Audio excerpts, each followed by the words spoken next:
तो p block is the block where elements are kept where last electron is in p subshell। अगर कोई भी element का electronic configuration आप देख लो, तो अगर लास्ट इलेक्ट्रॉन p सबशेल में आता है तो उसको हम p ब्लॉक एलिमेंट कहते हैं।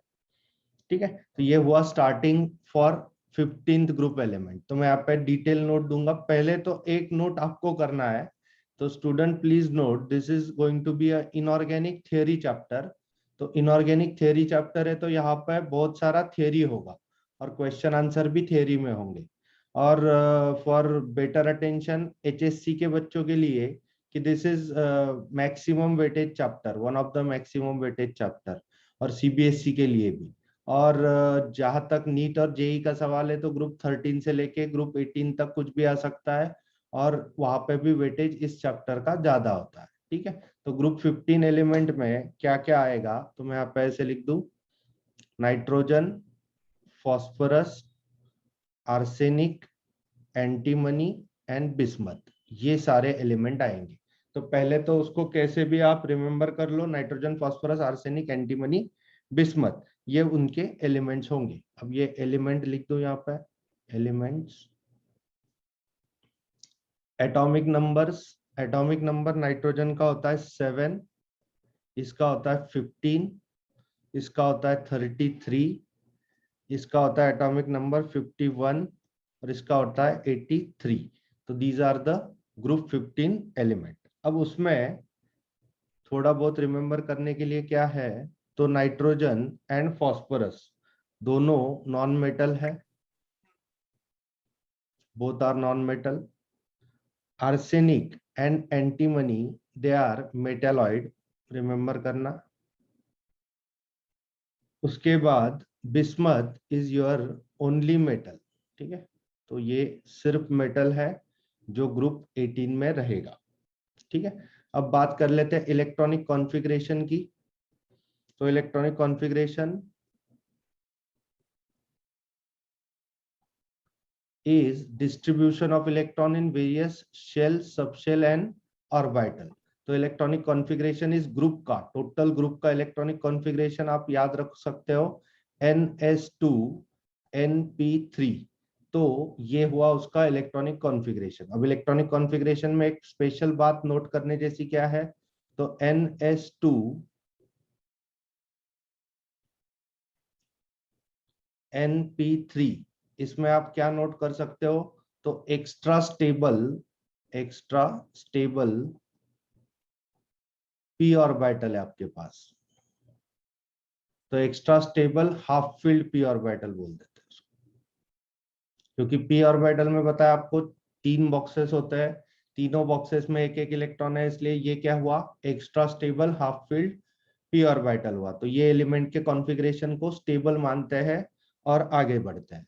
तो यहाँ पे ns2 np3 है, तो आपको थोड़ा पता होना चाहिए था कि ये पीरियड नंबर अगर आप देखें, तो पीरियड नंबर देखें तो यहाँ पे क्या हो जाएगा, nitrogen is from period 2, phosphorus is from 3, arsenic is from 4, Sb is from 5 and bismuth is from 6।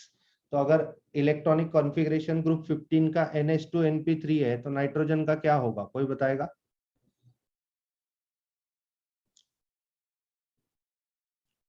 Helium के जैसे 2 इलेक्ट्रॉन, मतलब 1s2, और उसके बाद क्या आएगा, 2s2। 2 क्यों लिया यहाँ पे, तो पीरियड नंबर 2 है, तो लास्ट में n की वैल्यू 2 आ जाएगी, 2p3। ये समझा आपको configuration? Yes sir. 7 electron. Phosphorus के लिए यहाँ पे क्या लिखेंगे, हीलियम के नीचे का इनर्ट गैस जो होता है नियॉन, तो 10 इलेक्ट्रॉन किसके जैसे, नियॉन के जैसे। उसके बाद क्या आएगा, 3s2 3p3, ये आ जाएगा। ठीक है, तो ये नियॉन के 10 इलेक्ट्रॉन, ये 2 और 3, मतलब 15 हो गए। उसके बाद आर्सेनिक में आपको रिमेंबर करना है, पहले तो क्रिप्टॉन होगा, क्रिप्टॉन का एटॉमिक नंबर नहीं, यहाँ पे आर्गॉन होगा, नियॉन के नीचे आर्गॉन। तो आर्गॉन का इलेक्ट्रॉनिक कॉन्फ़िगरेशन क्या होता है, 18, मतलब आर्गॉन में 18 इलेक्ट्रॉन होते हैं, तो 18 इलेक्ट्रॉन आर्गॉन जैसे। उसके बाद मैं लिखूंगा 3d10 4s2 4p3। तो एक्स्ट्रा यहाँ पे क्या कंसिडरेशन आ गया, तो एक्स्ट्रा 3d10 इलेक्ट्रॉन आ गए किसमें, आर्सेनिक में। तो आर्सेनिक का एटॉमिक नंबर देखो 33 है, किसके जैसे, 18 इलेक्ट्रॉन आर्गॉन जैसे, फिर 10 इलेक्ट्रॉन 3d10 में पड़े हैं, 3d में पड़े हैं, और उसके बाद 5 इलेक्ट्रॉन, तो हो गए आपके टोटल मिला के 33 इलेक्ट्रॉन्स। उसके बाद आपको एस बी याद रखना है, जिसका क्या होगा, क्रिप्टॉन। तो 34 इलेक्ट्रॉन लाइक क्रिप्टॉन, उसके बाद आएगा 4d10 एक्स्ट्रा, फिर 5s2, देखो पीरियड नंबर 5 है तो 5s2, और यहाँ पे क्या होगा 5p3। तो this is also extra electrons needed to be considered in antimony. Antimony कौन है, ये नाइट्रोजन है, पता है आपको, phosphorus, arsenic, antimony and bismuth. तो इलेक्ट्रॉनिक कॉन्फ़िगरेशन में आगे बढ़ते हैं, यहाँ पे क्या लिखेंगे, क्रिप्टॉन के बाद कौन आता है पता है आपको, जेनॉन आता है। तो जेनॉन का 54, उसके बाद 4f में 14 इलेक्ट्रॉन, उसके बाद 5d में 10 इलेक्ट्रॉन, उसके बाद 6s में 2 इलेक्ट्रॉन, और 6p में 3 इलेक्ट्रॉन। तो यहाँ पे क्या क्या एक्स्ट्रा आया, ये एक्स्ट्रा आया और ये एक्स्ट्रा आया, ठीक है। तो ये हुआ इलेक्ट्रॉनिक कॉन्फ़िगरेशन। अब ये इलेक्ट्रॉनिक कॉन्फ़िगरेशन जिसको भी आता है उसको एकदम आसानी से मैं बता सकता हूँ। ग्रुप 16 के लिए इतना स्टडी करने की जरूरत नहीं है। ग्रुप 16 का इलेक्ट्रॉनिक कॉन्फ़िगरेशन कितने आसानी से लिख सकते हो, देखो नाइट्रोजन के बाजू में कौन आएगा ग्रुप 15 में, oxygen, sulphur, selenium, टेलेरियम and polonium. तो उसका कॉन्फ़िगरेशन बता, 2s2 2p4। समझ रहे हो कैसे आया 2s2 2p4, इसका ns2 np3 था तो इसका ns2 np4 आएगा, हाँ या ना।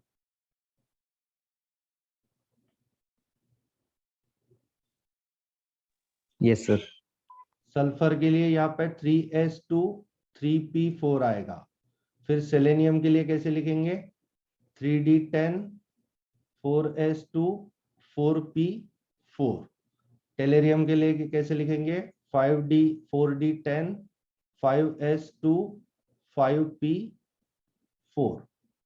और उसके बाद पोलोनियम के लिए कैसे लिखेंगे, तो पहले आएगा 4f14, फिर 5d10, उसके बाद 4s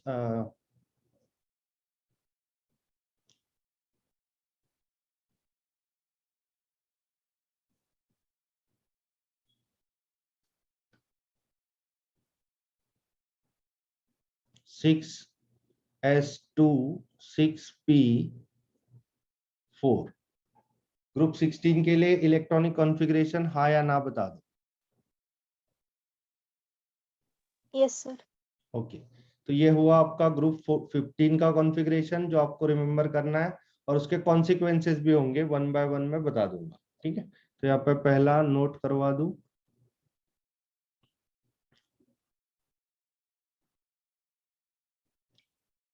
इलेक्ट्रॉनिक कॉन्फ़िगरेशन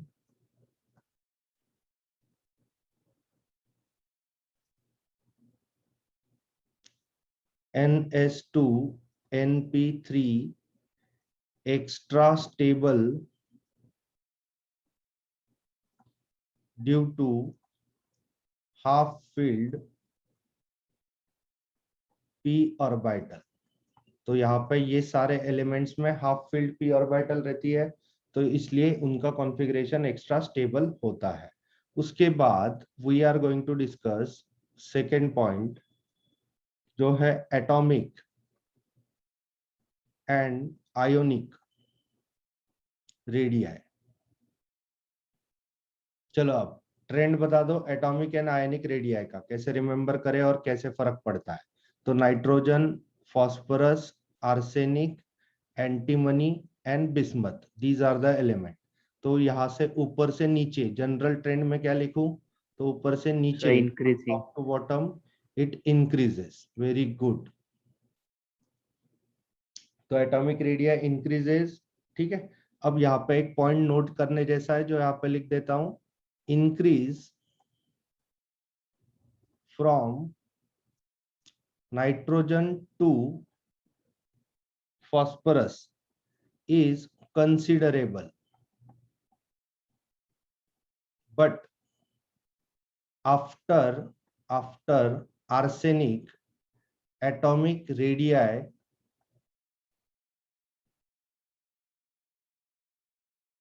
increases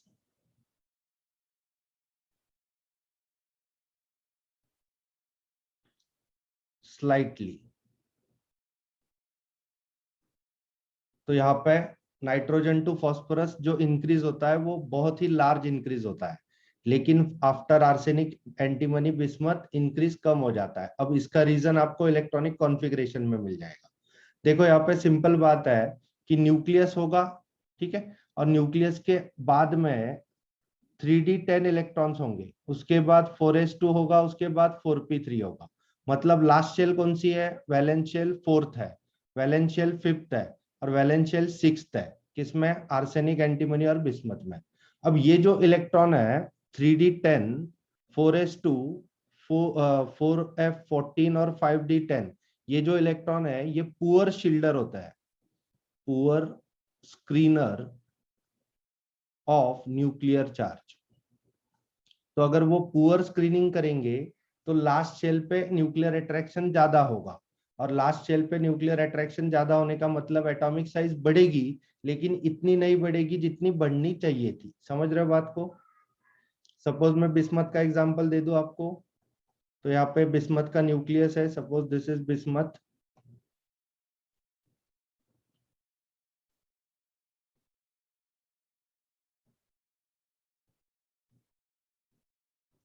तो बिस्मथ के न्यूक्लियस के बाद ये कुछ एक्स्ट्रा शेल्स होंगी। लास्ट शेल कौन सी है आपकी? एस शेल, 6th शेल है, 6th शेल। तो यहाँ पे जो बीच में आएगा वो क्या होगा? 4f14 इलेक्ट्रॉन्स होंगे, उसके बाद 5d10 इलेक्ट्रॉन्स होंगे, और क्या है? हाँ, 4f14 और 5d10 both are poor screener. अब पुअर स्क्रीनर का मतलब क्या होता है कि यहाँ से न्यूक्लियस में से जो न्यूक्लियर चार्ज निकलने वाला है यहाँ से निकलेगा, और कहाँ पे जाके पहुंचेगा बताओ? लास्ट शेल में जाके पहुंचेगा। तो लास्ट शेल में जाके पहुंचने तक उनको कहाँ से गुजरना पड़ेगा? तो 5d10 से और 4f14 से। तो उस न्यूक्लियर चार्ज को ये जो दो ऑर्बिटल्स है वो ज्यादा अड़ाएंगी नहीं, मतलब शील्ड नहीं करेगी। तो न्यूक्लियर चार्ज सीधा जाके कहाँ पहुंचेगा? लास्ट ऑर्बिट पे पहुंचेगा, और जितनी साइज चाहिए थी उससे क्या होगा? कम साइज मिलेगी। तो यहाँ से यहाँ पे इंक्रीज ही हो रही है, कहाँ से? आर्सेनिक, एंटीमनी, बिस्मथ में भी इंक्रीज ही हो रही है, लेकिन due to presence of these poor screeners this increases less. हाँ या ना? Yes, sir. अब आएगा point ionisation enthalpy.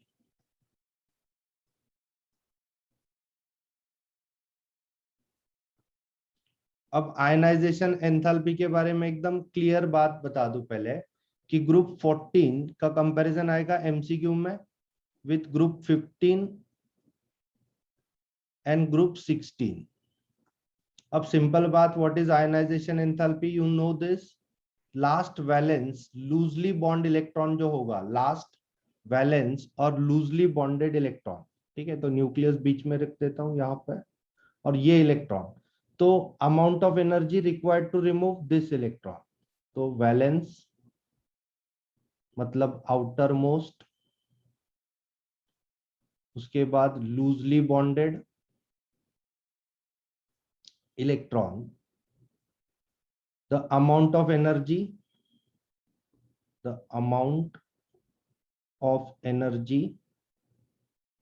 required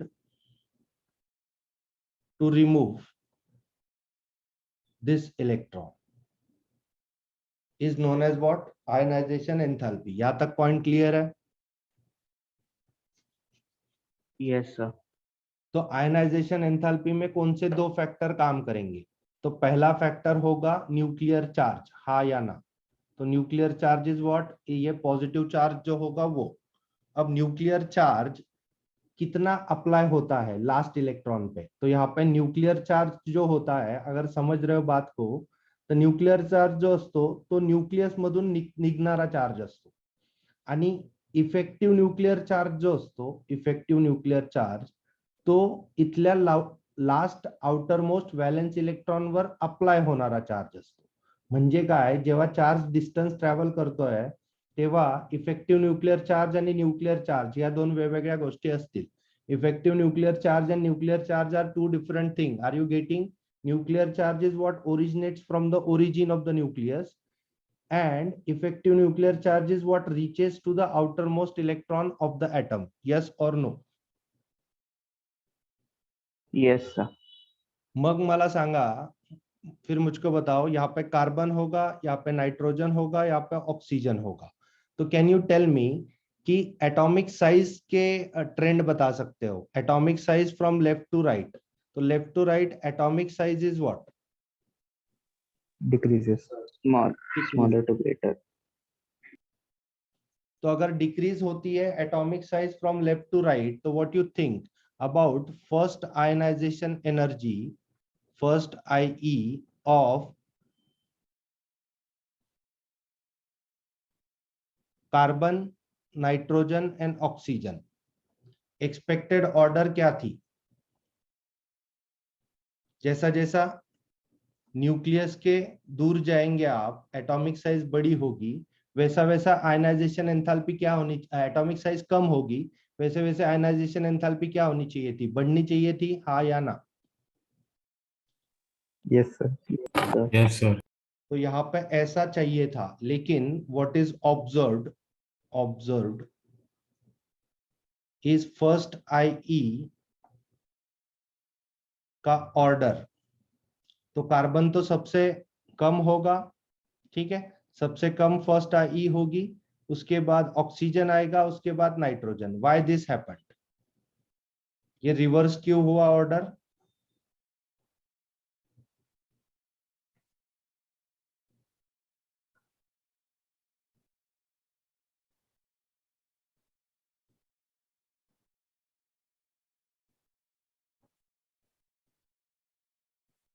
size किसकी ज्यादा थी बच्चों?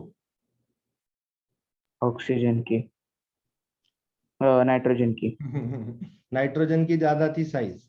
तो एक्सपेक्टेड था कि उसका आयनाइजेशन एंथैल्पी कम चाहिए, लेकिन उसका आयनाइजेशन एंथैल्पी ऑक्सीजन से क्या निकला? ज्यादा. तो क्यों ऐसा हुआ? तो due to half filled extra stability. Are you getting this stuff? Yes, sir. अब यहाँ पे ये तो कंपैरिजन हो गया किसका? नाइट्रोजन और ऑक्सीजन के फर्स्ट IE का. अब सेकेंड IE का एग्जांपल याद रखोगे? सेकेंड IE तो यहाँ पे मैं ऐसे लिख दूं, चलो ये स्ट्रेट लाइन बनानी थी. फर्स्ट IE का एग्जांपल तो याद है, तो यहाँ पे याद रखो, this is first ionisation enthalpy of nitrogen is greater than oxygen. Can you tell about second ionisation enthalpy? मतलब पहला इलेक्ट्रॉन ऑलरेडी लॉस्ट है और फिर दूसरा इलेक्ट्रॉन निकाल रहा है, तो क्या होगा? सर ऑक्सीजन का ज्यादा होगा नाइट्रोजन से. ऑक्सीजन का ज्यादा होगा देन नाइट्रोजन से. अब ये पॉइंट रिमेंबर करना है, क्योंकि तब ऑक्सीजन क्या हो जाएगा? NP3 हो जाएगा, और नाइट्रोजन क्या हो जाएगा? तो NP2 हो जाएगा. तो यहाँ पे ये एक्स्ट्रा स्टेबल हो जाएगा NO+. तो O+ की ज्यादा है देन N+, हाँ या ना?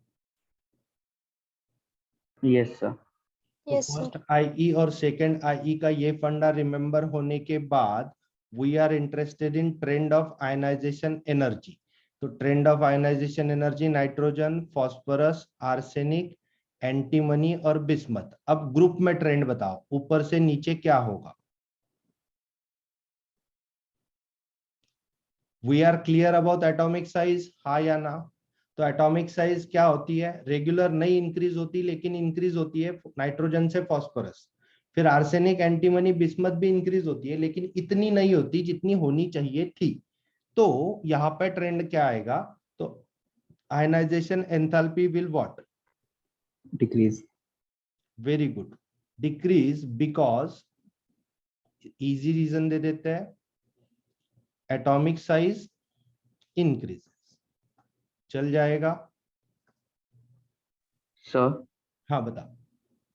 sir, but nucleus size will also keep increasing, so it should be proportional, right?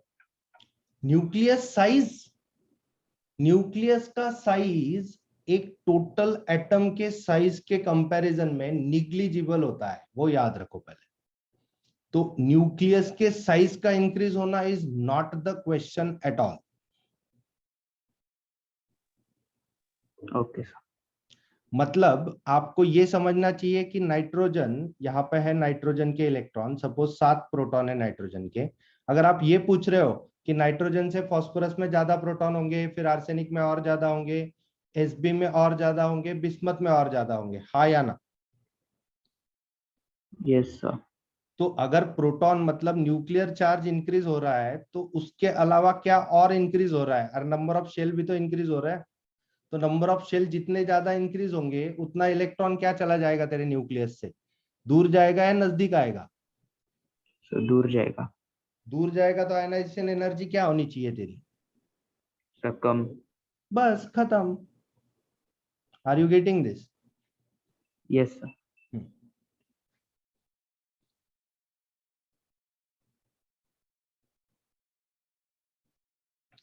अब आपको ये तो ऑर्डर पता है, एक्सपेक्टेड ऑर्डर ऑफ ये इंक्रीजिंग एनर्जी, आयनाइजेशन एनर्जी। तो ये जो फर्स्ट आयनाइजेशन एनर्जी होती है 1 is always less than second ionization energy and it is always greater than third ionization energy। क्यों? तो एक्स्ट्रा सक्सेसिव इलेक्ट्रॉन निकाल रहे हैं अपन, तो पहला इलेक्ट्रॉन निकालेंगे तब सपोज कितना किलो जूल लगेगा? 400 किलो जूल सपोज। दूसरा निकालेंगे तब कितना लगेगा? तो सपोज 560 किलो जूल। तीसरा निकालोगे तो और क्या लगेगा? तो 1000 kilo joule.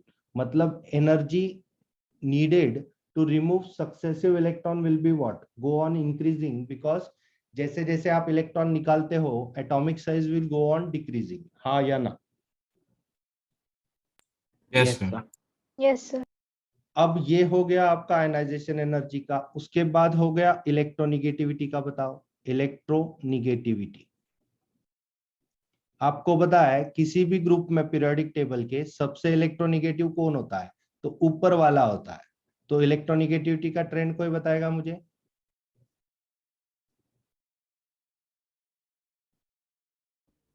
Decreases down the block. Very good. So it will be what? Decreases down the group. तो electronegativity will definitely decreases down the group। इसका रीजन क्या दे दोगे? Because atomic size increases। तो एटॉमिक साइज जैसे increase होगी, देखो suppose ये 2 electron है और दोनों इलेक्ट्रॉन शेयर करे हैं। किस एटम ने? तो इस छोटे से एटम ने 1 इलेक्ट्रॉन दिया था और इस बड़े वाले एटम ने 1 इलेक्ट्रॉन दिया था। तो टेल मी, इन इलेक्ट्रॉन्स को जो शेयर्ड किए हैं, समझ रहे बात को? इन इलेक्ट्रॉन्स को जो शेयर्ड किए हैं, उनको कौन ज्यादा अट्रैक्ट करेगा? ए वाला एटम या बी वाला atom? A1.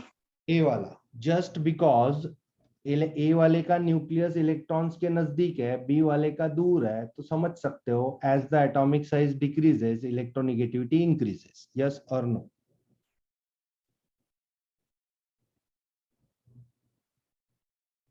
Yes sir. Okay. उसके बाद और कुछ क्लियर कर लेते हैं, ऑकरेंस। अब आप सर बोलो ऑकरेंस, हम पढ़ लेंगे। तो पढ़ना तो वैसे सब कुछ है आपको, लेकिन मेरा काम है पढ़ाना पी ब्लॉक, तो ये मैं पढ़ा रहा हूँ ऑकरेंस। कॉलेज में क्या करेंगे? नाम लिखेंगे पी ब्लॉक, सारे एलिमेंट लिखेंगे और बोलेंगे चैप्टर खत्म। तो यहाँ पे अच्छे से देख लो मैं क्या क्या बता रहा हूँ। एनसीईआरटी पढ़ोगे तो और अच्छा होगा। नाइट्रोजन का ऑकरेंस कहाँ पे होता है मैक्सिमम? तो N2 gas is very much abundant। कितना abundant? तो 78% of atmosphere, volume of atmosphere is N2। तो N2 is really very abundant। अब अर्थ क्रस्ट में भी मिलता है। अर्थ क्रस्ट मतलब क्या? अपना अर्थ है ना, उसको 1 किलोमीटर तक खोदते रहो तो उसको अर्थ क्रस्ट बोलते हैं। तो as sodium nitrate and potassium nitrate, तो नाइट्रेट्स के फॉर्म में भी नाइट्रोजन बहुत ही अबंडेंट होता है, तो sodium nitrate and potassium nitrate. अब इसको सोडियम नाइट्रेट को क्या बोलते हैं, तो थोड़ा एमसीक्यू के लिए याद रखो, इसको बोलते हैं चिल सॉल्ट पिट्रे। अब व्हाटएवर ये कैसे प्रोनाउंस करते हो क्या पता, चिल सॉल्ट पिट्रे। और इसको बोलते हैं इंडियन सॉल्ट पिट्रे। कुछ लोग chill salt Peter Indian salt Peter ऐसे कुछ तो बोलेंगे, क्या पता। जो भी है याद रखो, सोडियम नाइट्रेट फॉर्मूला याद है, NaNO3, हाँ या ना। Yes sir. Potassium nitrate KNO3। तो इंडियन सॉल्ट पिट्रे कौन है और चिल सॉल्ट पिट्रे कौन है, वो याद रखना। अब नाइट्रोजन और कहाँ मिलता है, तो एनिमल्स में एंड प्लांट्स में भी मिलता है, इन द फॉर्म ऑफ, किसके फॉर्म में होगा है, तो nitrogen is basic constituent of what, matter, ठीक है। तो matter, in the form of matter.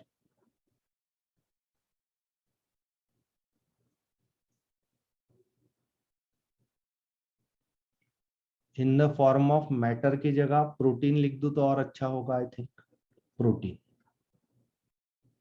उसके बाद फॉस्फोरस। फॉस्फोरस ज्यादा अबंडेंट कहाँ पे होता है, minerals of appetite family, in minerals of appetite family.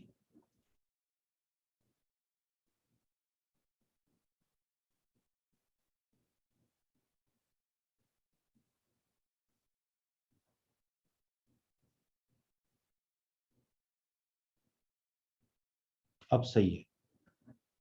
अब एपेटाइट फैमिली से कुछ तो नेम रिमेंबर करो, एक होता है दिस वन, CA9PO4 6 CAF2, इसको बोलते हैं फ्लूरैपेटाइट। फ्लूरैपेटाइट। तो ये एपेटाइट जहां पे भी एंड हो उस मिनरल में आपका फॉस्फोरस ज्यादा होने के चांसेस है। अब फॉस्फोरस और क्या होता है, एनिमल्स में होता है as tissues and bones, and और कहा होता है, प्लांट्स में होता है, सेल वॉल में नहीं, तो सेल वॉल में नहीं लेकिन प्लांट मैटर में बहुत होता है, फ्रूट्स में होता है बेसिकली, एंड बोन्स। तो ये बोन्स भी याद रखो, bones of living things.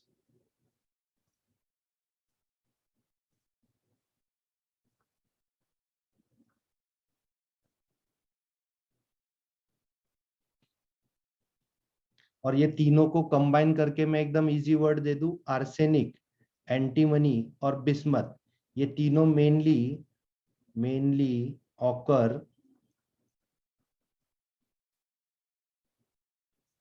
As sulphide. तो ये सल्फाइड के फॉर्म में मेनली होते हैं।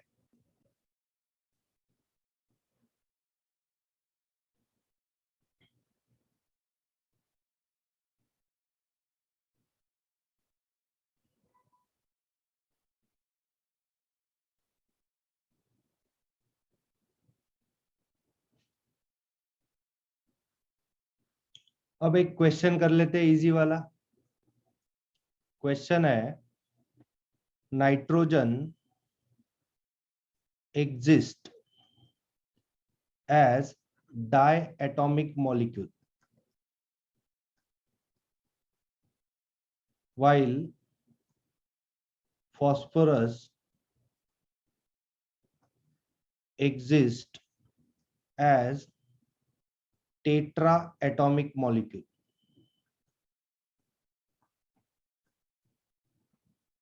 P4 और डायटोमिक मॉलिक्यूल मतलब क्या अपना N2. तो एक्सप्लेन, कोई बताएगा रीजन बीजन?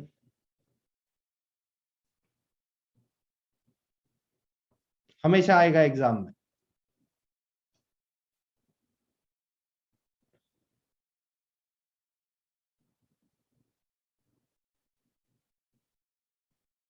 कोई तो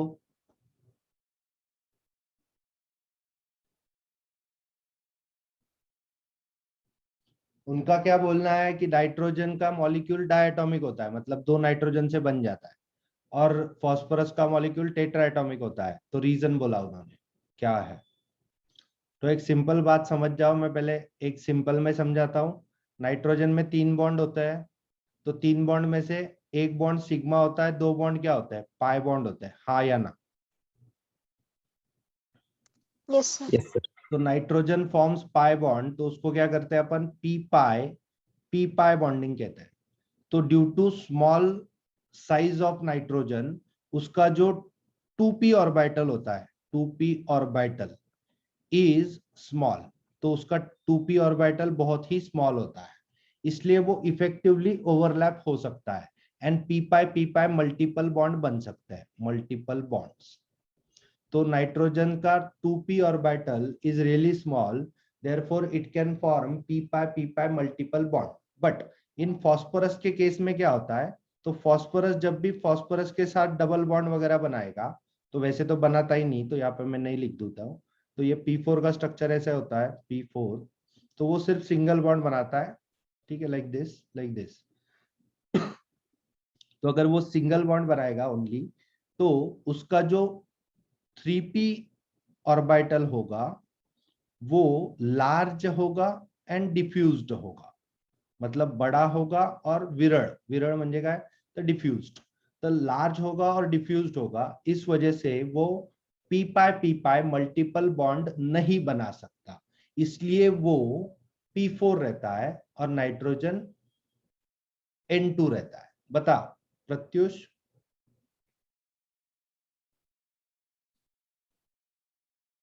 Pratyush, you raised your hand ना?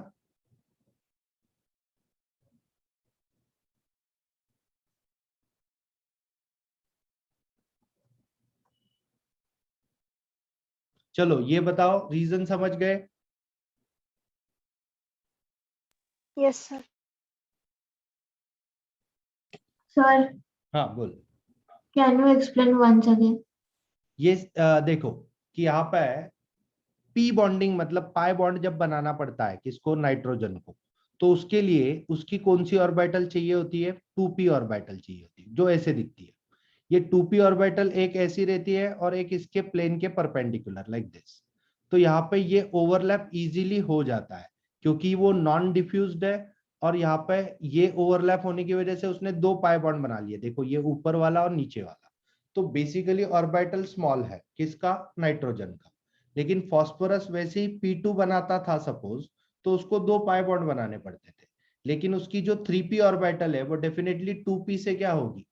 बड़ी होगी, क्योंकि उसमें ये नाइट्रोजन का फॉर्मूला पता है ना आपको? नाइट्रोजन का कॉन्फ़िगरेशन क्या है? 1s2 2s2 2p3. और यहाँ पे फास्फोरस का क्या है? 1s2 2s2 2p6 3s2 3p3. तो यहाँ पे कौन सी ऑर्बिटल यूज करनी पड़ेगी? दोनों को. थोड़ा सा समझ जाओ कि फास्फोरस को 3p यूज करनी पड़ेगी और नाइट्रोजन को 2p यूज करनी पड़ेगी. तो 3p बहुत ज्यादा बड़ी होती है और डिफ्यूज्ड होती है, इसलिए वो अच्छे से ओवरलैप नहीं कर सकती. अगर वो अच्छे से ओवरलैप नहीं कर सकती तो फास्फोरस मल्टीपल बॉन्ड्स खुद के साथ नहीं बना सकता. मल्टीपल बॉन्ड्स, लेकिन कौन से मल्टीपल बॉन्ड? तो पी पाई मल्टीपल बॉन्ड. इस पी का मतलब क्या होता है? Subshell P. और पाई मतलब क्या? तो पाई बॉन्डिंग. यस और नो?